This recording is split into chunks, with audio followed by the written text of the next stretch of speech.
graduação e mestrado em administração pela Universidade Federal Rural do Rio de Janeiro.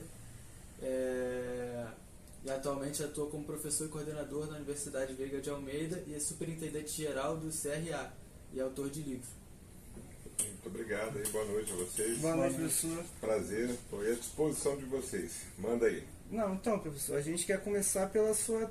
Como foi essa trajetória de aluno a professor, coordenador e superintendente-geral do CRA do Rio de Janeiro? É sempre assim, é sempre uma aventura, né? Uhum. Nós, quando nos lançamos numa carreira, muitas vezes o cenário ainda em construção, né, em que a profissão ela não estava muito bem definida ainda, qual seria o espaço dela. Uhum. Estamos falando aí no início da década de 80. Tá? E exatamente a partir da década de 80 a profissão começa a ganhar relevo no cenário nacional e mundial, né? E o papel do administrador toma outra dimensão. Sim. Então foi assim, a cada ano que se passava, a cada década foram descobertas, né? Novos desafios, novas oportunidades. Uhum. Tá? E isso é sempre importante, eu falo para os alunos, né? Que é ficar atento ao ambiente, né? Perceber aonde que estão surgindo essas oportunidades e se lançar para elas, Uhum. né? E se lançar nelas. Então eu tive assim, muita sorte também em estar no lugar certo, na hora certa e aceitar desafios. Né? Eu sempre fui uma pessoa que disse muito pouco não e muito sim. Né? Aceitar o desafio é dizer sim, né? Desde que ele não tenha nenhum perigo, né, para a pessoa, mas é você procurar se desafiar, né? E alcançar novos limites, entendeu? E foi por aí.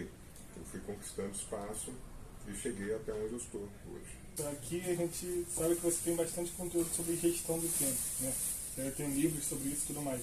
Para você, como que você definiria a gestão do tempo assim, melhor falando assim? O tempo, ele é dos recursos que nós temos, né? Nós podemos ter mais ou menos recursos financeiros. Nós podemos ter mais ou menos tecnologia. Nós podemos ter mais ou menos pessoas trabalhando conosco. Né? São recursos que têm limitações, dependendo do porte da empresa, né? Do segmento de atuação, etc. Mas o tempo, ele é um recurso dos mais democráticos. Né? Todo mundo é igualitário. Né? Todo mundo tem 24 horas, ninguém tem 1/1000 de segundo a mais nem a menos. Então ele é um recurso igualitário. Então isso aí é uma grande questão a ser enfrentada também. Né? Como que eu faço para gerir esse tempo da melhor maneira? Já que eu tenho recursos escassos de outras naturezas, finanças, pessoas, logística, etc., como é que eu faço então para aproveitar o tempo? Né? Porque o desperdício de tempo também tem custo. Né? O tempo é algo assim precioso, inelástico, de reposição impossível. Né? Aquilo que costuma se dizer aqui no Brasil, né? Vamos correr atrás do tempo perdido, é uma falácia. Não existe. Tempo perdido é tempo perdido. Né? Não se recupera tempo perdido. Tá? Por isso se diz que ele é um bem inelástico e de reposição impossível. Tá? Então, nesse sentido, a gente tem que ter muita preocupação com o que é que a gente faz do nosso tempo, da nossa agenda. E com isso não significa que a gente deve virar, assim, uma pessoa radical, né, no sentido de controlar na ponta do lápis cada hora que eu tenho na minha agenda. Mas pelo menos nos momentos em que eu preciso me dedicar a tarefas, né, profissionais, educacionais, sociais, eu tenho que saber qual é o tempo que eu vou alocar ali. Né? Qual é o tempo que eu vou dedicar para aquela atividade. Tá? Então, se eu não tiver essa dimensão, esse entendimento, vai faltar tempo em alguma coisa. Então é importante a gente ter noção de que a nossa agenda pessoal, profissional, social, religiosa, a agenda que a gente tem que dedicar a nós mesmos, né? Caminhar, academia, namorar, etc., ela tem que estar bem conciliada. Né? Conciliar tudo isso é muito importante para que ninguém fique em déficit com o tempo. Eu vou ter que negociar com cada um desses agentes e atores que participam da minha agenda. Né? Alguns eu consigo negociar, né, com os pais, com a namorada, né, com a academia, com o clube, com a igreja, mas tem outros que eu não consigo negociar. Né? Você não consegue negociar com o professor dele dar metade da aula que ele tem que dar. É inegociável isso. Você não consegue negociar com a empresa o contrato de trabalho. Se é de 8 horas, é 8 horas. Né? Então veja, aonde que dá para eu negociar e o que é que eu posso assumir de compromissos para caber na minha agenda. O que é o ladrão de tempo e como a gente deve evitá-lo? Os problemas que ele nos causa? Então veja, gestão do tempo não tem receita de bolo. Né? Se houvesse uma receita de bolo, um manual, todo mundo estaria craque em gestão do tempo. É algo que a gente tem que experimentar e descobrir por nós mesmos quais são as melhores fórmulas, quais são os melhores comportamentos que nós temos que ter para lidar com o tempo. Tá? É ensaio e erro. A gente vai testando e vai vendo aonde que deu certo, onde não deu certo, e como é que eu usei esse tempo, como é que eu administrei esse tempo da melhor maneira. E quando eu percebo que alcancei um sucesso, tive êxito, eu vou procurar repetir aquele padrão. Né?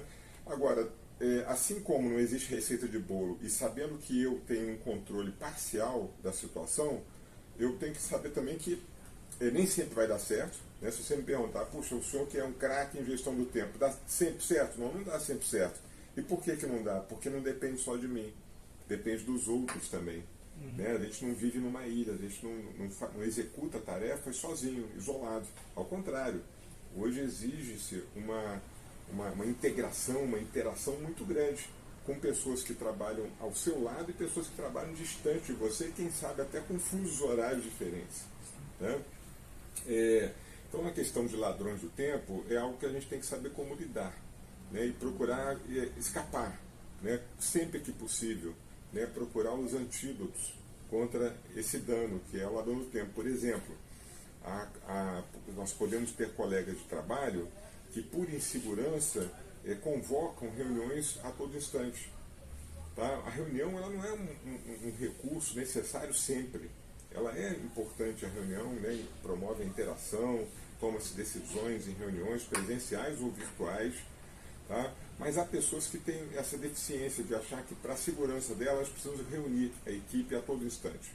Tá? E reunião, quando você se movimenta da tua sala para uma sala de reunião, desliga o teu computador, isso é tempo que está passando. Né? Vai caminhar no corredor, vai pegar um elevador, vai pegar um táxi, porque às vezes a reunião pode ser num outro prédio, numa outra instalação.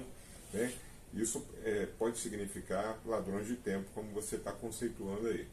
Né? A outra são desvios que a gente tem durante o dia, e isso é natural do ser humano, né, daí de se distrair com situações. E nós temos, portanto, essa distração também no nosso entorno. Né, um aparelho celular, né, que toca, tá, alguma coisa que me chama a atenção na internet, eu acabo clicando e vou para outro site que não era o que eu estava programado para visitar, para ler, para conhecer. Então a modernidade, ao mesmo tempo que ela facilitou processos, ela também permite essa distração. Tá? Então isso também é um ladrão de tempo se a gente não tiver muita disciplina, especialmente naqueles dias em que eu preciso fazer entregas. Né? Tem entregas que não posso atrasar. Então se eu sou uma pessoa que desvio a atenção a todo instante para esses gadgets, né? Celular,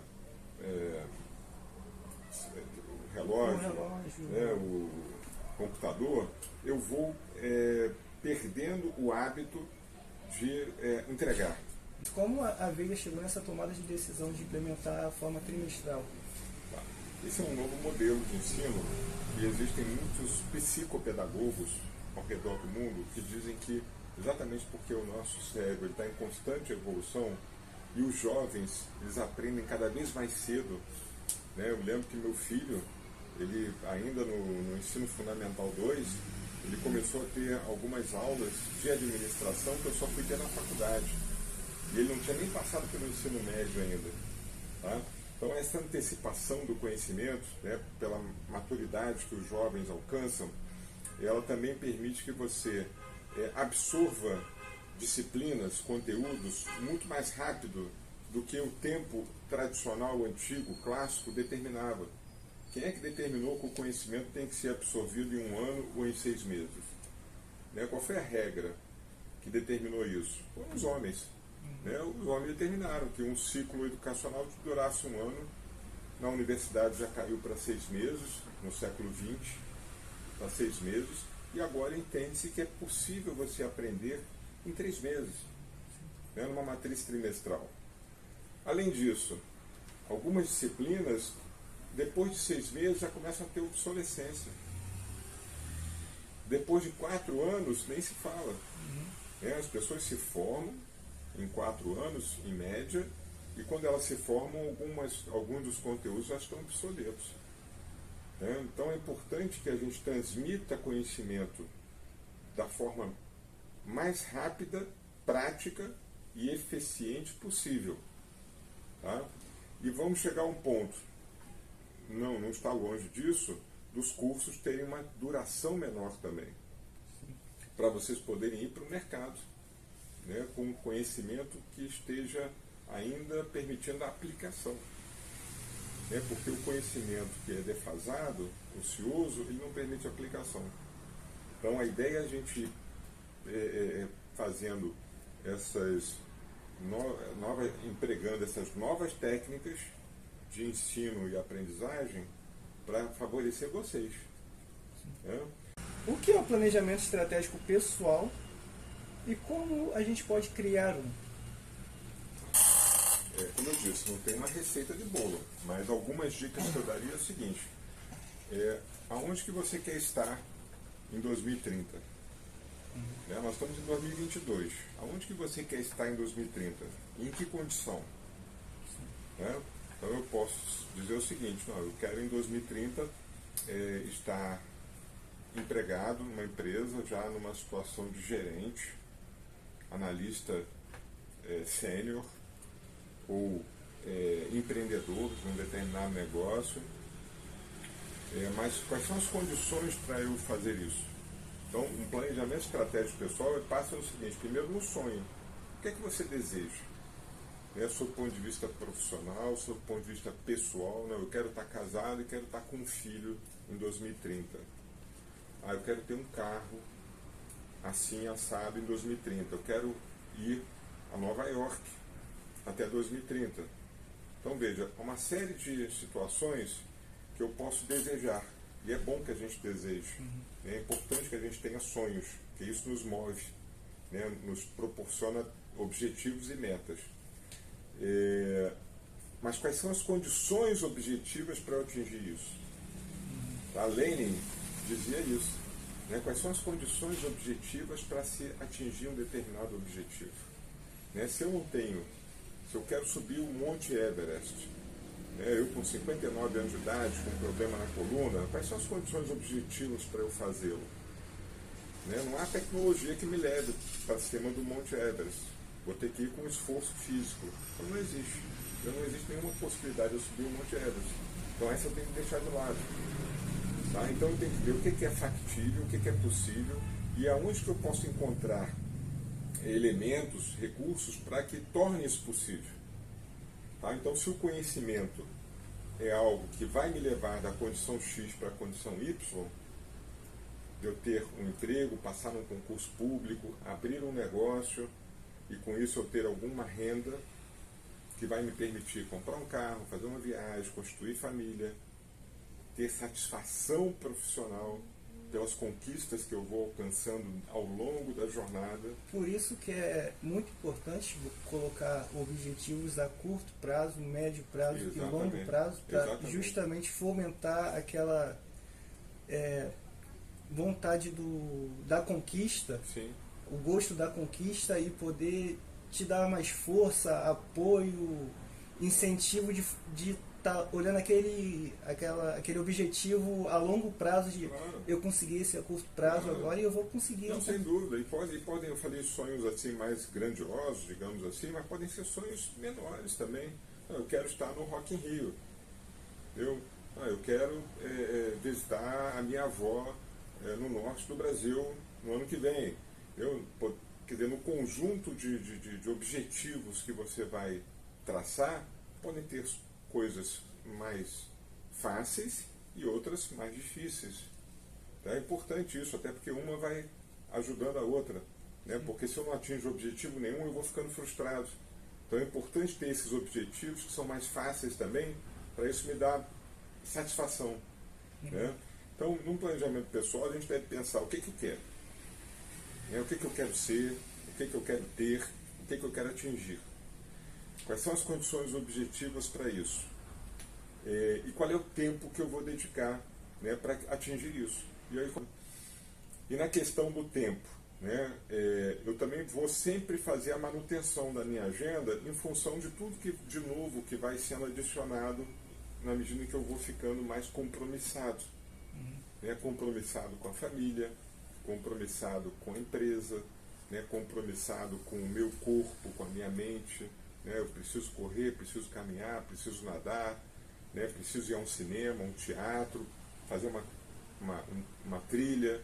Né, tudo isso são compromissos que a gente tem que ter conosco mesmo, né, com a família, com a religião, né, com a comunidade, se eu faço uma caridade, né, um ato de ação solidária. Um projeto social. Talvez, quando eu consigo conciliar tudo isso na minha agenda, eu tenho certeza que isso vai enriquecer, porque são experiências que às vezes você tem num âmbito social, numa igreja, e que leva para dentro da organização. E uma experiência dentro da organização que você leva também para dentro do ambiente estudantil, por exemplo. Né? Você começa a fazer trocas, né? Puxa, como isso aqui foi importante, eu estou aplicando aqui também. Então é importante a gente ter, à medida que a gente vai alcançando mais conhecimentos, a gente vê que a gente vai podendo aplicá-los em várias áreas. Entendeu?